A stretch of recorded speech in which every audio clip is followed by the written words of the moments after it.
Naaalala niyo pa ba ang taong ito na umano'y ng bastos sa mga kapatid nating Iglesia ni Cristo o INC? May aircon sila eh. Ang lamig. No? Cool. Cool to. Sa putok ng baril at ilang tama ng bala natapos ang buhay ng stand-up comedian na ito na si Gold Dagal noong Sabado, March 15, 2025. Siya ay 38 years old. Ayon sa ulat, sa loob ng isang beer house sa Angeles City, Pampanga, nilapitan ito ng tatlong hindi pa nakikilalang salarin. Na makalapit ang mga sospek, agad daw bumunot ng baril ang isa sa mga ito at ilang beses na pinagbabaril si Gold hanggang sa ito'y bumulagta sa sahig. Naisugod pa raw sa pinakamalapit na ospital ang komedyante, ngunit binawian daw ito ng buhay.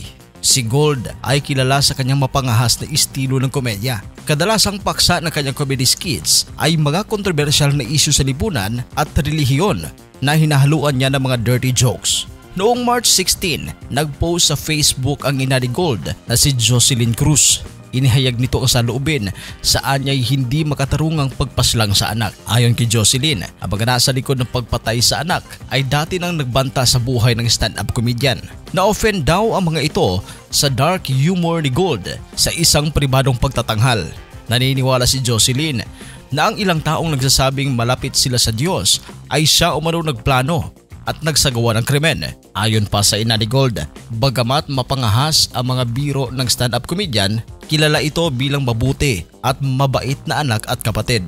Wala pang inilabas na detalye ang Police Regional Office 3 at Angeles City Police na nag-iimbestiga sa pagkamatay ni Gold. Nakilala nga ang komedyante sa kanyang jokes tungkol sa Iglesia ni Cristo noong 2023 na talaga namang nagtrending sa social media. Kaugnay nito, nanawagan naman ng non-profit organization na Project Jade ng Hustisya para sa ikakahuli sa nasa likod ng pagpaslang kay Gold. Inamin na noon ng biktima na nagkatanggap siya ng pagbabanta sa buhay ukol sa biro niya sa INC. Naging vocal din siya sa pagpapaalala sa mga tao ng human rights at abuse of authority. Ano bang reaksyon ninyo dito sa ating video? Maaari kayo mag-comment sa ating comment section at pag-usapan natin yan. Sa mga hindi pa nakapag-subscribe, huwag kalimutan na mag-subscribe sa ating channel, The Showbiz Caster. Maraming salamat po.